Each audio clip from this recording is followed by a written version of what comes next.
gentlemen, we're gonna have an excellent speaker today, okay? With a lot of experience in the field. He's Ann Lathrop. She worked for Stellantis FCA for 14 years, holding positions in supplier quality, powertrain engineering and quality. Previous to that, she worked 26 years for General Motors. How about that? Holding management positions in powertrain engineering and manufacturing. Huge experience in the field, okay? A lot of respect for Luan.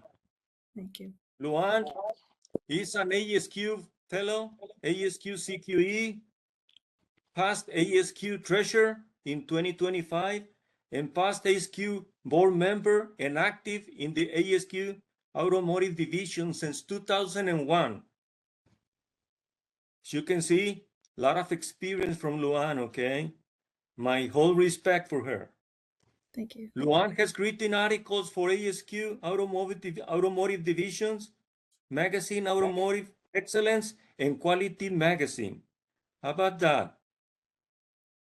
Luan is a lifetime member of Society of Women Engineers and founding member of Alpha Omega Epsilon. Her hobbies, look at that, her hobbies include Daughters of the American Revolution, Taekwondo. Did I pronounce Taekwondo right? Yes, Taekwondo, that's it. I went to class this morning. And another hobby, gardening. Eh? I haven't gotten there yet this year. And rock collecting and gardening. Okay. Well, Luan, it's a pleasure to the whole group to have you here with us. You know, as I said, you are an excellent speaker for us. So you're going to be giving us today a conference about automotive edition, insights for business and engineering. So please go ahead, Luan.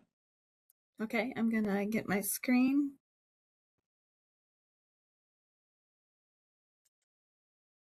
Can you see my slide? Yes. Yes. Okay, so this is a presentation I've used for students. And it's basically how to get into the automotive industry. So this, you guys are all familiar with ASQ. You know, we got technical communities, geographic communities, lots of people. So this is just a slide about ASQ. So this is anything new to you guys? So, so yeah, I have a bachelor's of engineering, BS in electrical engineering and a master's in electrical engineering from Marquette University in Milwaukee, Wisconsin. I was born and raised there. Like you said, I'm an ASQ fellow. Some of the titles I've had, my most recent one was supplier quality interiors, supplier quality program. Sorry for the Yes. interruption. In your bio, you are very humble. You didn't say that you had got a master's degree. Oh, long time ago. Yeah, thank you. Okay. I was a supplier quality program manager for the truck team. These are some of the products I've worked on and during my career. So interiors, and I'll go the interiors. I don't have interior. I'll get to interior pictures, but I was on. Actually, I came down. I worked on the ProMaster, and I spent 3 months down in Saltillo, Mexico, in 2019. Then when I was a powertrain integration module manager, I was in powertrain engineering. The Toro, which is right here, which I believe is built down in Brazil.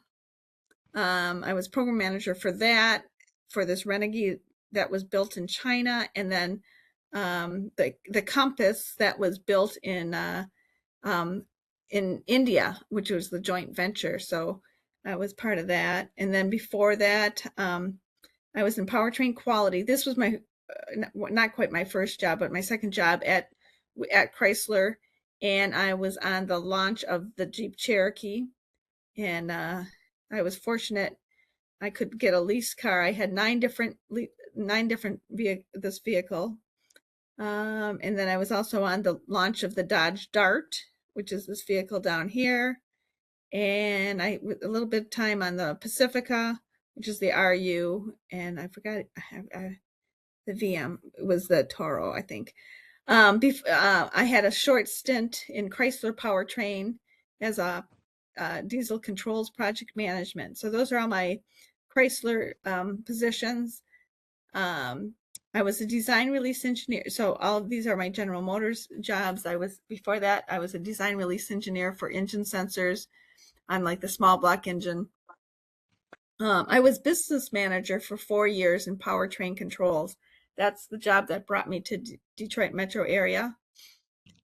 Before that, all my positions, my first 14 years of my career was actually in a plant in Oak Creek, and I'll get into that. So yeah, and I started in quality engineering, ended in quality engineering, and lots of engineering in between there. So one of the things I was when I was a manufacturing manager back in 1997 and stuff like that, I helped with the launch of the key fob systems, the first key fob systems, and we started out with three different. We started out with the Saturn, Firebird, and the Cadillac, and then the next year we picked up all the truck volume, and we were shipping 9,000 systems a day. Plus, I had another module that when I was a manufacturing superintendent, and basically we made the circuit boards in one area, assembled the key fobs, and then took the key fob and matched it to a controller. So that was one of my positions. When I was in the I'll go back here. So my first job out of school, and I didn't know anything about quality engineering because 40 years ago they really didn't have that many courses in quality. I was this, straight electrical engineering until my master's. I did actually in my master's program I did take a Taguchi course, and by that time I had been through design of experiments and SPC in my day job because I worked 2 years before I went back for my master's. But first job out of school, I was in military avionics, and because the plant that I came out of in Milwaukee, actually, at one point, I guess in the 60s, they had 10,000 people working at that assembly plant, and they actually built a lot of things for the Apollo space program. And they were a General Motors facility, but they were in electronics. And then what happened in the 70s with the advent of, having with the emissions controls, and they started making the engine control modules to help with emissions. They started making those at that plant. And then the other part of the plant did catalytic converters, which was a different division, an AC Rochester division, but a different part. So the plant I started in had a lot of, was very, very meticulous with their quality and their quality records, because they were doing Mill Standard 9858A and requirements. And so you had to have traceability to everything. You had to know who soldered it, if they were certified solder, the people were certified solder people, all that. So one of the systems that we built actually when I was a manufacturing manager was what's called, it goes into F-16. It went into F-16s. It was the Lantern system. And we did a lot of military avionics is usually ahead of commercial, is usually ahead of automotive. Automotive, they go cheap, cheap, cheap. Military avionics goes never fail type of components and designs. So very, very intense circuit boards. We even had like flex circuits back in the, this was back in the late 80s. So that's some pictures of that product. Impressive, Luan. Very impressive. Yeah. Yeah, I learned a lot. I had a great career. Lots of different experiences throughout my career. Um, and a lot of these pictures are all geared to somebody, like I said, it's geared for students who have never seen any, and I wanted to show some manufacturing. So my last job in supplier quality, I was responsible for the integrate. This is called an instrument panel. So the whole thing is built by a supplier, and then so this one is a supplier at Mako, really good supplier, and it's built not far from the Toledo assembly plant where the Wranglers made.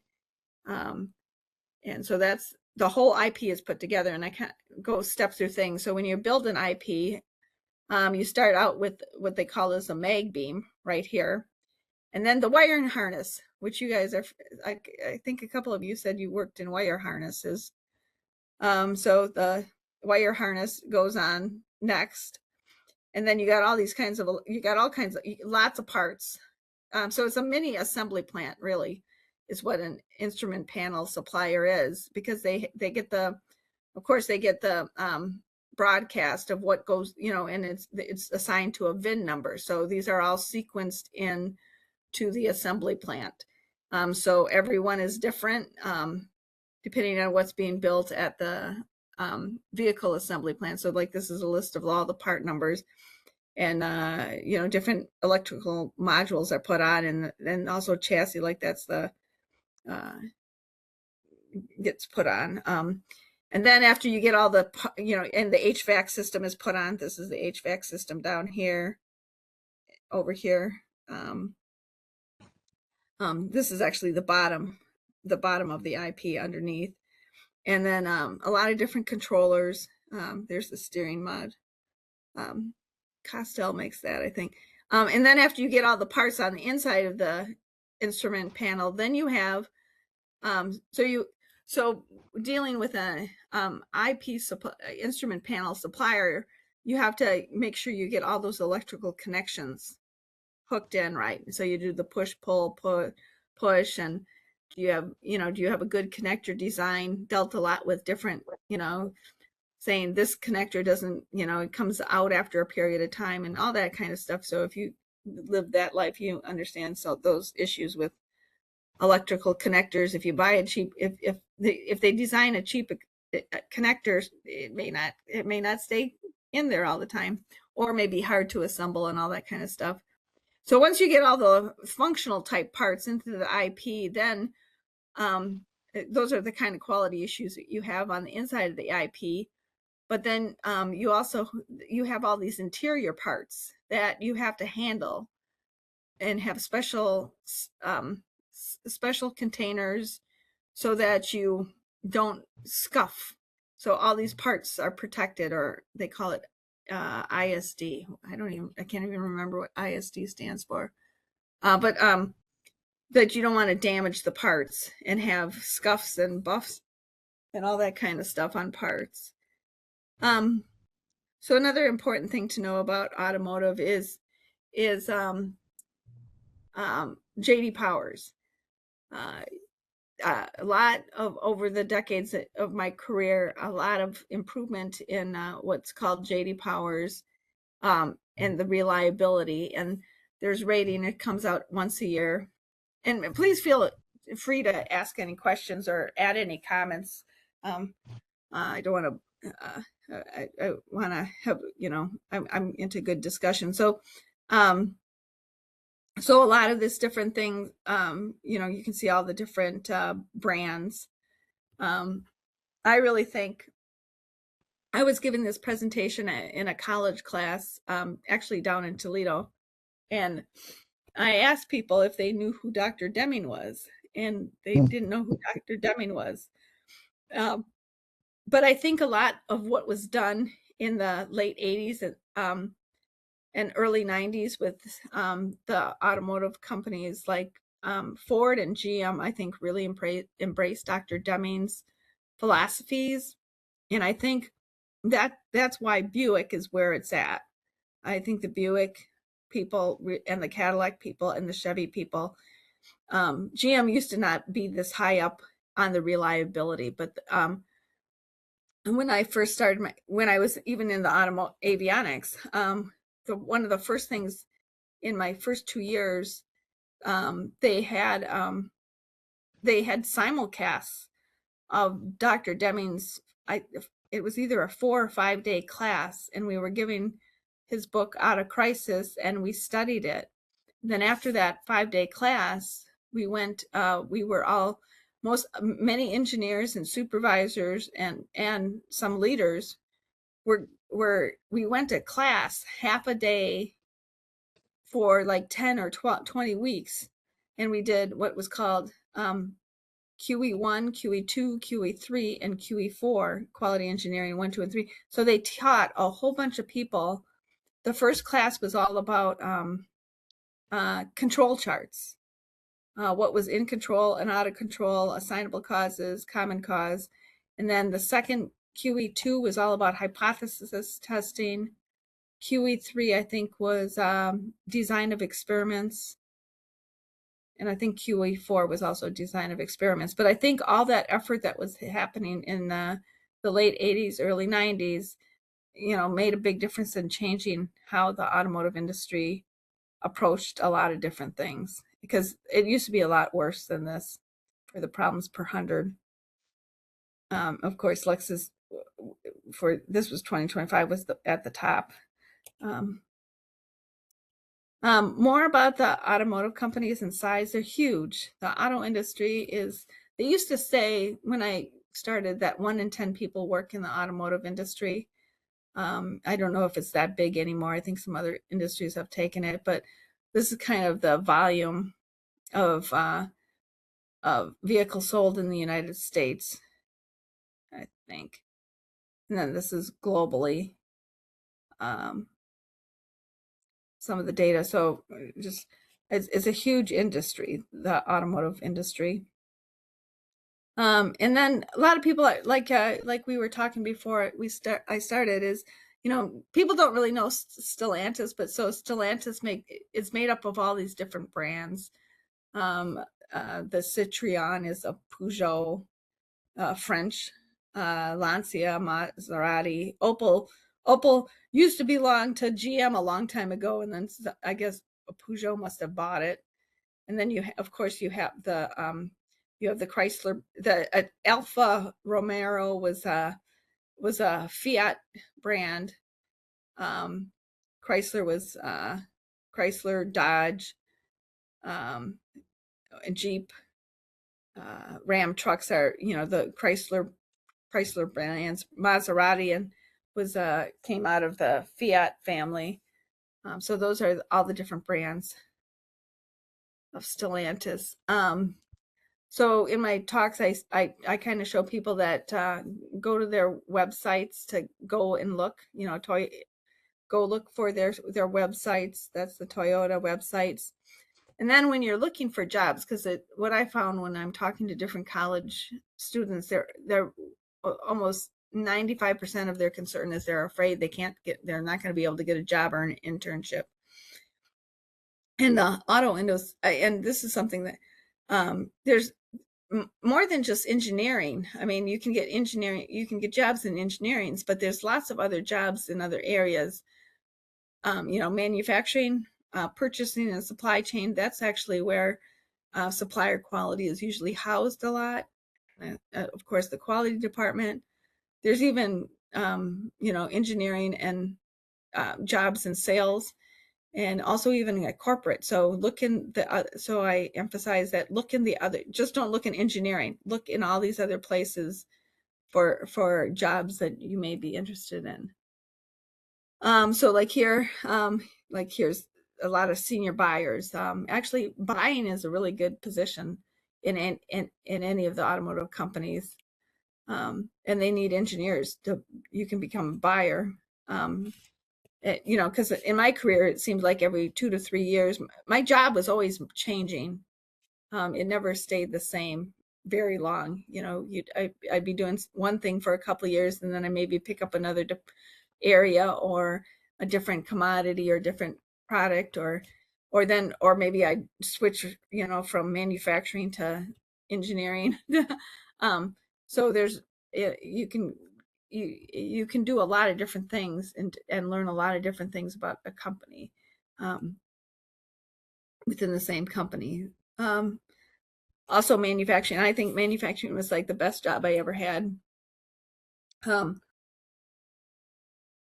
I came into manufacturing was actually so I started in quality engineering in the avionics, and I was recruited. The operations manager recruited me to be the manufacturing supervisor, and I was scared to do that, but when you're in manufacturing, then you really understand how things get done. There's the theoretical way, and then there's how things actually get done, and learning, how first shift and second shift and third shift, and learning how to supervise people and help people to get their jobs done and stuff like that, and training and all that, and scheduling and that is very important. So in fact, a young person I know, I haven't talked to him lately. I talked to him after a first week, but he's out of college, out of University of Michigan, and he got hired as a manufacturing supervisor at an assembly plant. And he was told after the job interview that all he had to do is it was like a babysitting job. And he's like, no, it's more than that. So they got him in. So I'm interested to see how the summer has progressed for him. Although he did have a thing where someone used some parts that they weren't supposed to, and now they got a recall. And so anyways, manufacturing is a good place. That's where the money is made in the company, really.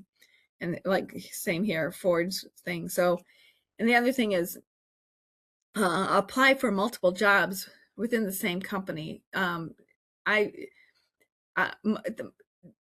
Every job is unique by itself, and HR does not make it easy for the job seeker to find a job. So if you apply to 20 jobs, apply to 50 jobs within a company, if you want to really get into a company, because you don't know which one you'll make it through the screening process or that. It was funny when I got hired by Chrysler.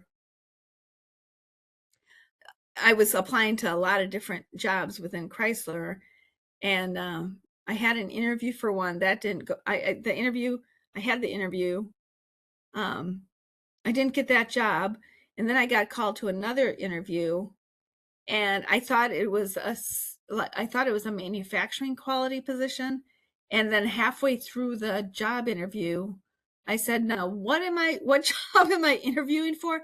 And it turned out to be in powertrain engineering. And then I was able to switch, and I think they felt sorry for me, and they needed somebody to get them through a quality audit for CMMI, which is the software standard, because they were trying to make the software engineering group be ISO compliant or something like that. So I got the job and did fine in it, and it was good. And I got them through their audits that they needed to do. Also, I emphasize, if you can make if you can talk to people, career fairs are the best, because right then I've worked throughout my career. So when I got hired in as a powertrain, when I moved from Wisconsin to Detroit, it was the same type of thing.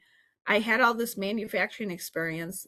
I did a lot of, so when I was in avionics quality and I went to manufacturing, since I had this passion for quality, they still needed someone to help with answer the questions for the quality audits for the government.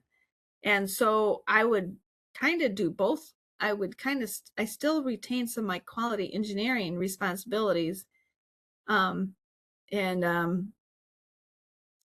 would have to answer these surveys. And then when I moved over into the automotive side of the factory, of course, we had the QS 9000 was actively being applied in audits, all that kind of audits. So I had gone through a lot of different audits.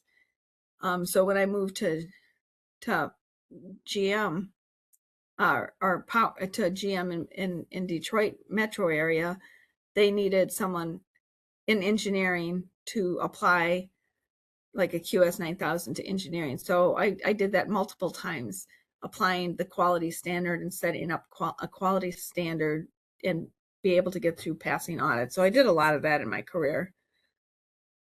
And also, if you're looking for a job, sign up for any of their alerts for career stuff. This was an interesting slide I got on LinkedIn. It shows all the top 100 global automotive suppliers in 2024 and their size. Of course, Bosch is the big one at 55.89 million. Zenith is huge, but they're also a powertrain supplier. A lot of powertrain suppliers. Magna, a big interior supplier. So I thought that was an interesting slide. And so there's a lot of jobs. So if someone wants to work in automotive, get into a supplier, and sometimes from the supplier you can jump to the OEM. And that's just a link to that. As you was mentioned, I've been involved with the automotive division for a long time, and we have a LinkedIn page. It's pretty active. We have over 7,000 followers to our automotive LinkedIn, and if you're interested in automotive, please join the automotive division. And in our LinkedIn, we try to post a lot of industry news there. So yep. And that was just some Kaizen stuff. So that's what I got. Any questions or? Yeah. Yes, Luan, I have a question in reference to controlling quality from suppliers. Were you involved in controlling quality for suppliers? Because oh yeah, it's not simple, I know. No, and so like I was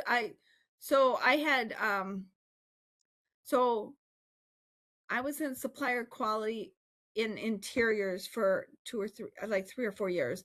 And I started out with a Mako supplier that was supplying to Toledo. And the whole philosophy in supplier quality is you're supposed to, they say you're like the CEO of the company. So you have the right to go anywhere and look into anything that you think is a risk for Chrysler or for Stellantis. And so we were responsible not only for quality, but also delivery, because you never want to shut down the assembly plant. And that was I love supplier quality. I wish I would have gone there earlier, because with my background in manufacturing operations and all kinds of other experiences, you have, what kind of is amazing is sometimes a lot of supplier quality are brand new out of school, which is not bad. They're learning a lot the hard way, but I think also having seasoned professionals that have seen a lot, you have to act like you're in charge, because you are, right? And you can't be afraid. And so I had we actually, so I was in charge of, at different times, 3 different IP suppliers. And the IP, you saw all the different parts on it.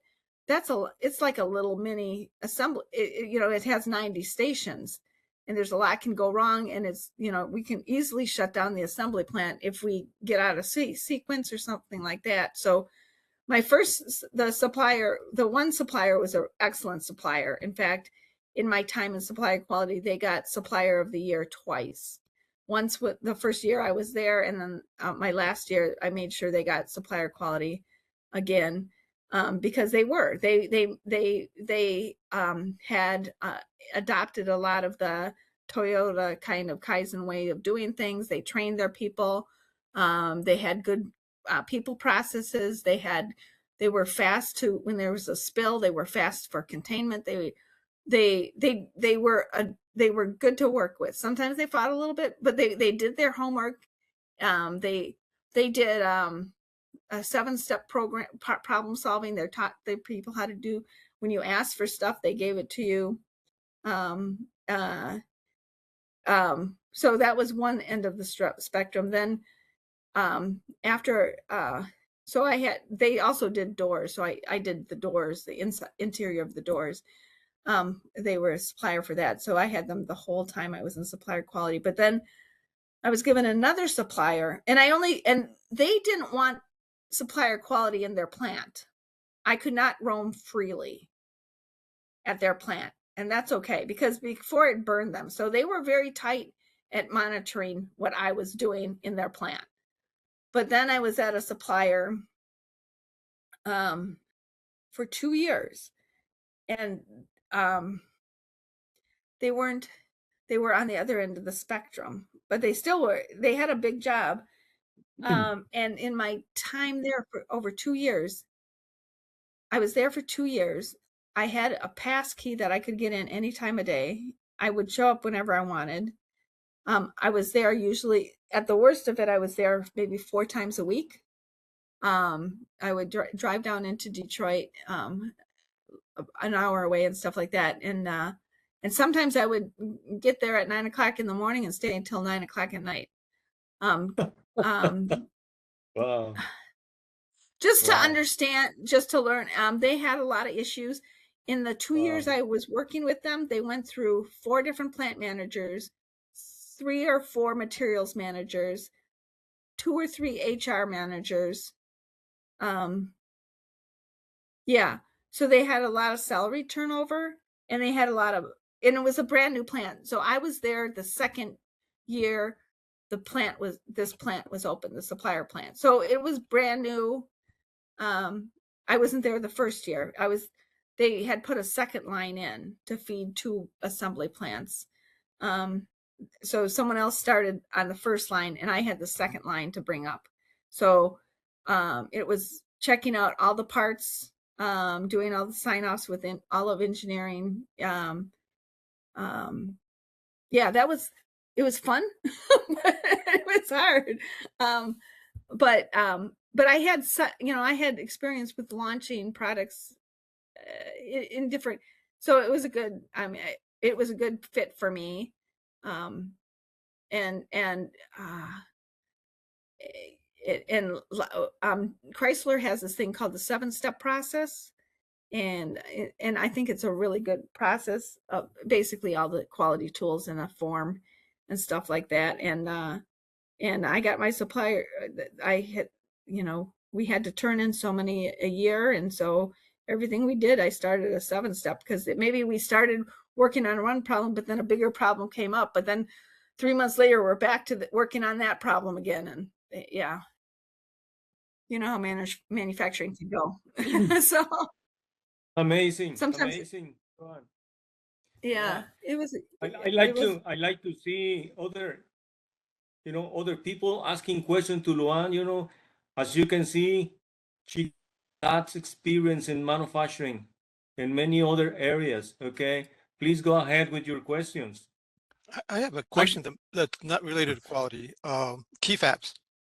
yes. I had an experience. I was traveling for doing inspections in Nebraska or Kansas, and I forget where. I walk out of the hotel room and I put my luggage in a car, and I started Mhm. noticing that the interior was a darker shade than my rental car. And then I realized that it was my car, but my key fab opened the car. So I looked around. My car was right next to it, same model, interior was slightly different color, but the key fab opened up both vehicles. Wow.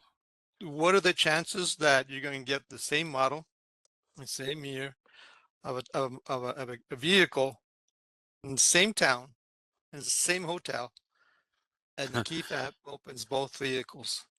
Wow, that's a security thing. So when we launched it back in 97, it was a unique, it was a unique number to the receiver. And theoretically that could never happen. But we had a really interesting technical problem when we launched. So the first year we had 3 lines set up to do the matching to the key fob. It's a programming process where you program the key fob to the receiver. There's a box that a box maybe about this big, that were made in Singapore and that we match. So you got 2 key fobs that you're programming to the one box. Well, the first year we didn't really have any issues, but the second year when we added the other 2 lines, so we had 3 lines programming.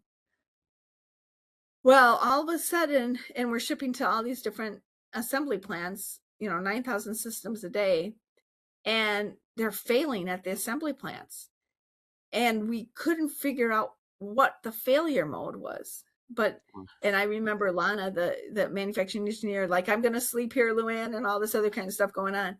But what was happening is we didn't have enough shielding around the programming boxes. So what was happening is the key fob on one line was programming to a receiver on the other line with a unique ID. And so they wouldn't work because it wasn't programming to the right box. And we finally figured that it was finally figured out that was what was happening. And then they added more shieldings around the area, the individual lines, so that the key fobs wouldn't be programmed. But it sounds like whoever is manufacturing key fobs now, maybe they took that complexity out of it and just made it more open, which is kind of scary. Yeah, I But mean, when they started it, it was a unique combination of numbers to a unique receiver. yeah, yeah. And then the other interesting problem on that launch too was with the Cadillac, because there was so much in the Cadillac trunk, which is where the receiver was. There was so much shielding from the body of the vehicle that you had to be almost like right next to the car for the key fob to open. So I remember one shutdown, we were all out in the parking lot collecting data on how far away you could be from the car and opening up your trunk or door with the key fob, the range. They call it, the range of the key fob. And to this day, I still like try to see how far away I can open my car door or, get my lights on or whatever with the key fob. But and then what we had to do is we added all kinds of aluminum foil in the trunks of the Cadillacs to help with the range. Because that's where it depends where you put that receiver box. You could have it, if you have it behind it, like a powertrain engine or something like that, you won't be able to get the Range. the range. So interesting. There's lots of amazing technical problems you learn about. You're always learning, right? In these jobs, Yeah, yeah, it is. always more to learn. Yeah. Always the Another hard way. another question. You were talking about connectors. So I Yes. come from an industry that, I mean, I would audit various industries. So Mhm. the compound used in connectors was very important, depending on the application, temperature, the Mhm. voltage. Um, you mentioned that there was some problems with the connectors. Um, I worked in cars, uh, removing the connectors, and they always seem to break. Yeah. So, do you guys specify in your experience? Would you specify the compound to be rated for a certain temperature? How Yeah, I long? would think that. I never ran into the temperature portion of it. It was usually Okay, the connectivity, right? Or the break. the voltage. Yeah. Yeah. No, actually, the pull strength. I have a whole. I got. Okay. I got. I had. I. I have parts in my back. I should bring parts out. I got parts in my back. In my back room where we did pull tests on these connectors. They just were not. They weren't made for. Uh, they needed a different design, and that's what a lot of our quality, that's what you can't build quality in. You can build quality in, but you got to design quality in, right?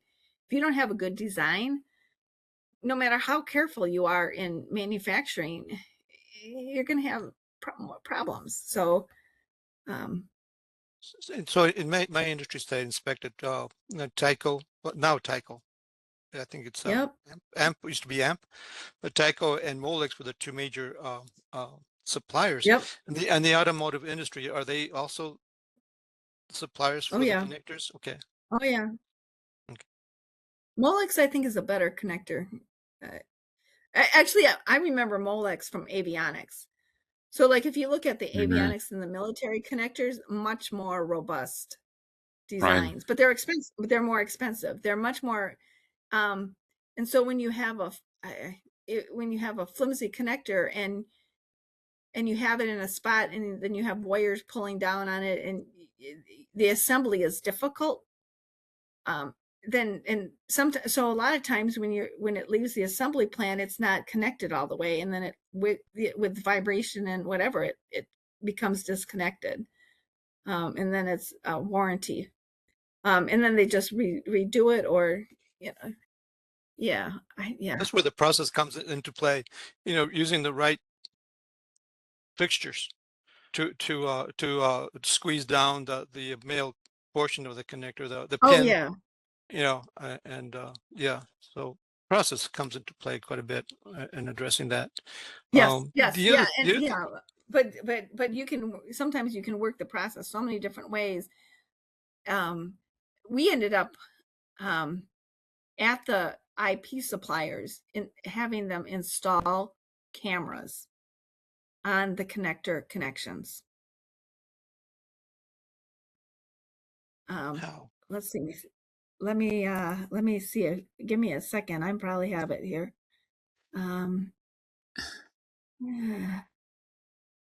Yeah, we had cameras, and then they would take pictures of the camera of the connections, and sometimes if we get a warranty return, we would look up that VIN number and look at the connection to see if it was connected, rather than change the design.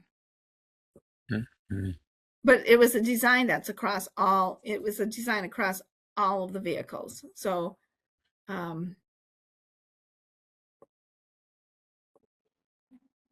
yeah, I don't have it handy, but yeah, lots of interesting technical problems.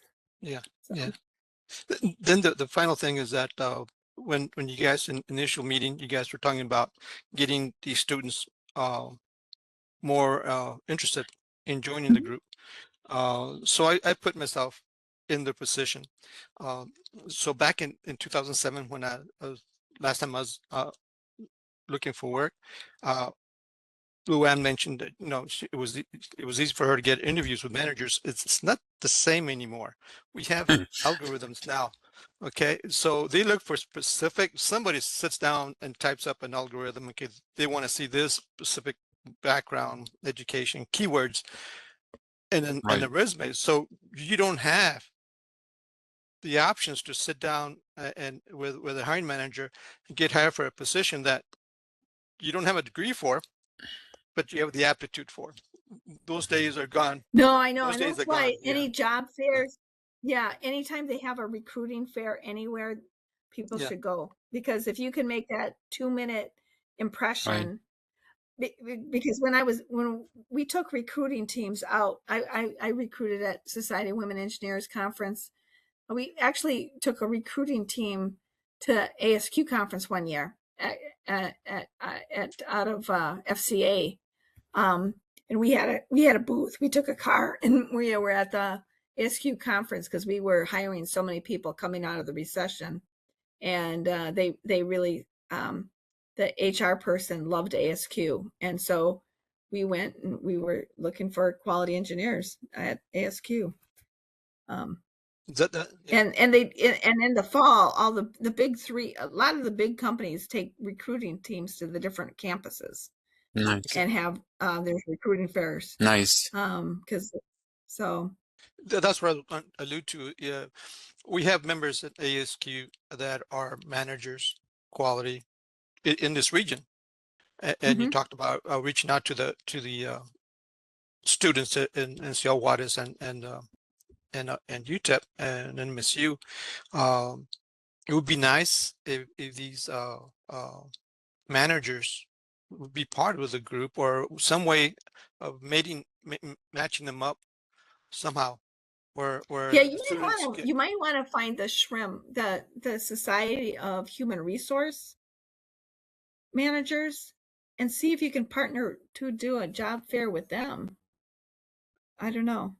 I mean, but still, it's not the hiring manager. Yeah, it's just a way where the students can meet with somebody and get an idea what to expect. Like I said, right now the these algorithms. I mean, you They're may tough. have the aptitude, but you won't be able to break through these Yeah. algorithms. And that's the way it's designed now. That's just the way it is right now. Well, and that's why I tell people go into manufacturing, because it's a tough job and it gets you in the door, right? And your engineering degree applies to the floor, and you're so if I was a young person, that's what I'm telling young people is go into manufacturing. You may not, you may think you want to go design something someplace, but you will be useful on the floor and you will learn a lot, right? Yes, it is. Yeah, and then because there's always manufacturing supervisors that are needed everywhere, right? And then they'll figure out you're an engineer and like, oh, we need you in engineering. Because the HR person doesn't know what an engineer is from any, right? So Go to Gemba, Logan. yeah, yep. Do they have co-op engineering, co-op engineers that you tip? Oh yeah. So They still do that? Stellantis. Yeah.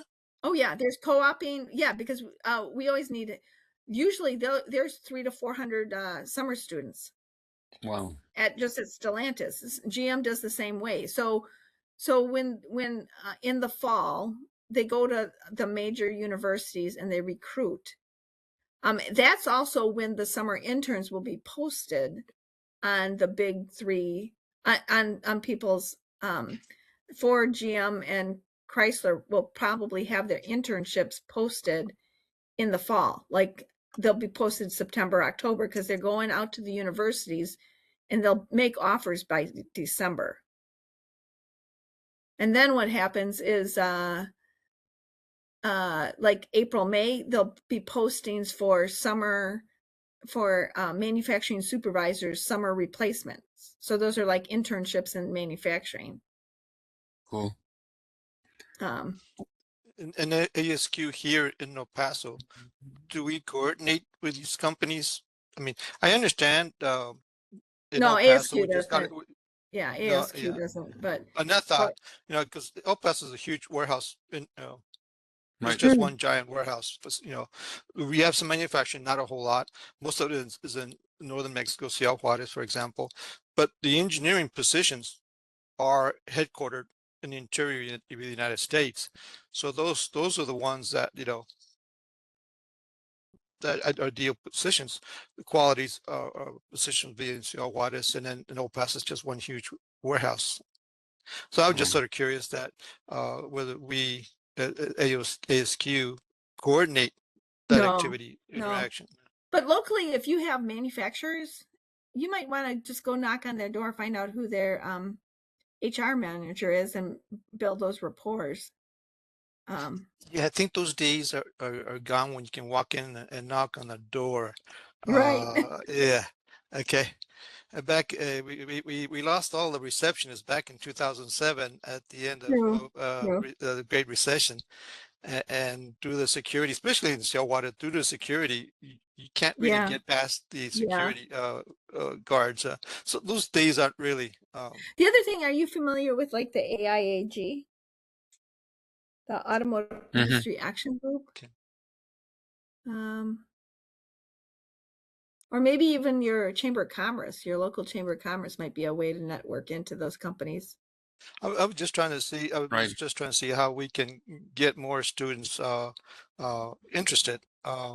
Yeah. By helping them match up with somebody, because we do have quality managers in this area. We do have quality engineers that may not be part of ASQ.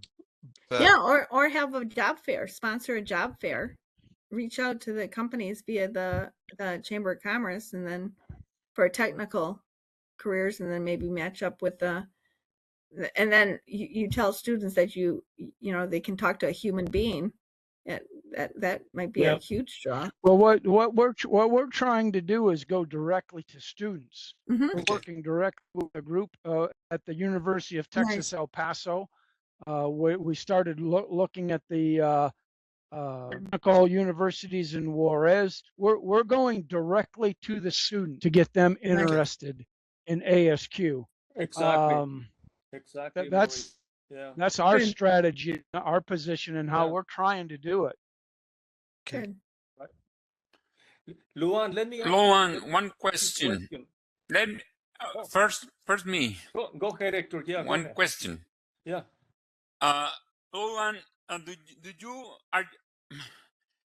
you let me ask it this way. Remember Numi Yes. in Fremont, I was never, California? yeah, I never went The new there. I venture? heard about it. No, the new venture from GM and Toyota. Yep. Yep. Okay. I remember it, but I wasn't part of it. But a lot of the stuff that they Okay. learned there is they applied into the quality network, and a lot of it stemmed from the Deming studies too, right? All the studying of Deming. And GM had a Okay. big thing with the quality network processes, Well, which were all the quality tools. do you remember if it was success, that new venture, or not? I think it was. It I was- don't. I can't remember what happened to it. I Okay. have to go. Yeah, Well, because Go it was Google. it it was a was pretty success. short lived. It Yeah. might have Okay. worked for a little bit, but it didn't last long, and Okay. it was very short lived. So what So it was not a it success then. No, I no, think the it management was not. styles are different. Okay. Yeah, Okay. it Thank you, did not Morris. work. Okay. Thank you, Morris. Oh, okay.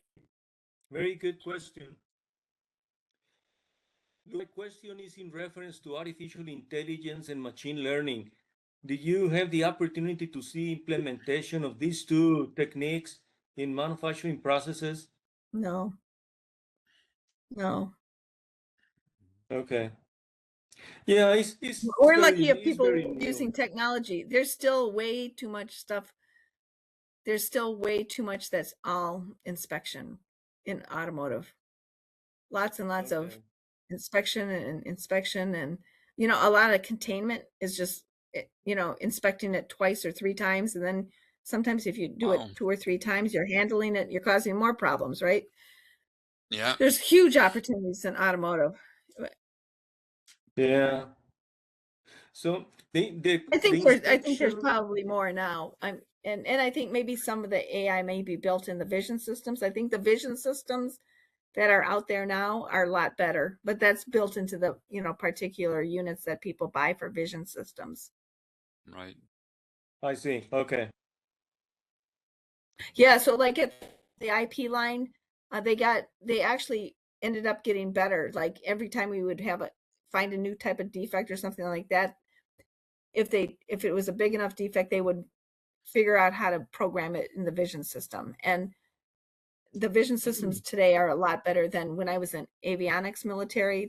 The solder joint, the software there was not as good. So sometimes you would pass bad stuff and vice versa. So That vision is systems correct. probably is the best application of AI in the automotive right now that I see. Okay. Yeah, Right. there's a lot of cameras that you put them in the manufacturing floor, and you just program to find out what the problems they have that part, and the camera is gonna identify that problem and catch it before going on. Right. Yeah. Yeah, we still do not know how much is gonna be the success stories, for the implementation of artificial intelligence and machine learning. But as far as I know, everything is moving exponentially. Mm-hmm. So So we did do. So I have you heard of a company Palantir? So no. Palantir does a lot in AI, I think, and we actually Palantir. So a lot of the looking at the warranty data has been automated Mhm. to find patterns quicker and stuff like that. So because I was responsible for warranty work on my products. Okay. So a lot of that, I think the AI type of data analysis is being used, but you had to build the queries, right? And Right. the queries didn't Yeah, build themselves. exactly. But And- it compared to where things were 10 years ago, the data you could get, I mean, they Yeah. hooked not with in the Palantir system, because Palantir's a company, an AI company actually, that contracts out, and it hooks like a bunch of different databases together. So you could actually, so everything's tied to a VIN. So in different systems, they would they put the warranty data to the build data. So you could look up things in one database because they were pulling from a lot of different databases. And that was a Palantir product Right. that did that. So Okay. the first thing, like when I got a warranty problem, I would go to that database and pull whatever I could find for build data at the assembly plant or at different stations in the assembly plant to get some clues, like did it go through repair, and did something happen in repair, or did it pass all the tests, first three, went through all the tests, all the electrical tests, so why is this connector not connected in the field type thing. So that's kind of Right. that is Palantir is considered an AI company. Is it Palantir or something similar? No, it was Palantir. They Palantir. kind Okay.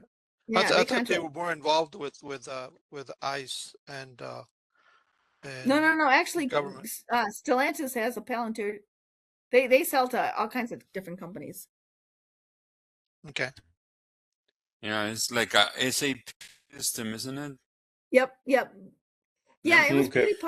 pretty neat because it pulled all kinds of data from all different systems, and you Right. could pull, if you associated, like a lot was associated to a VIN, then you could get all kinds of history about your vehicle. I never looked up my vehicle that I bought, though. I didn't want to know. I didn't want to know. I'll figure it out. Luan, something that is being pushed hardly these days is the Industry 4. And Industry 4.0 obviously needs the Quality 4.0 systems. And the difference is that everything becomes digital now, right? To manage the data. So that's what it is, Quality 4.0. So in terms of the implementation, to give you an idea, Germany have about 16% implementation of Quality 4.0. And States, how much do you think? No, very 5%. little. Less than 4%. So still a big gap in order to reach the Quality 4.0 for us. Yeah. But that's the trend. That's the quality in the future. Yeah, because I think we put a lot in reactively. We wait until we find a problem, then okay, I'm gonna go spend Yeah, spend 10 grand on a right. camera. But I'm not gonna start out by having cameras everywhere. Right. Yeah. Quality 4.0. Are you talking about VDA system, the VDA standards, No. where you come up with No. quality It's a 4.0? if you That's for been a example, buzzword.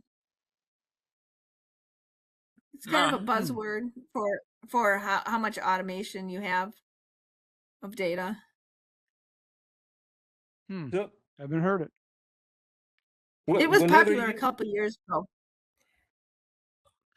whenever you talk about Quality 4.0, you go back like 300 years ago and take a look at the manufacturing process. What do you have, back in those days?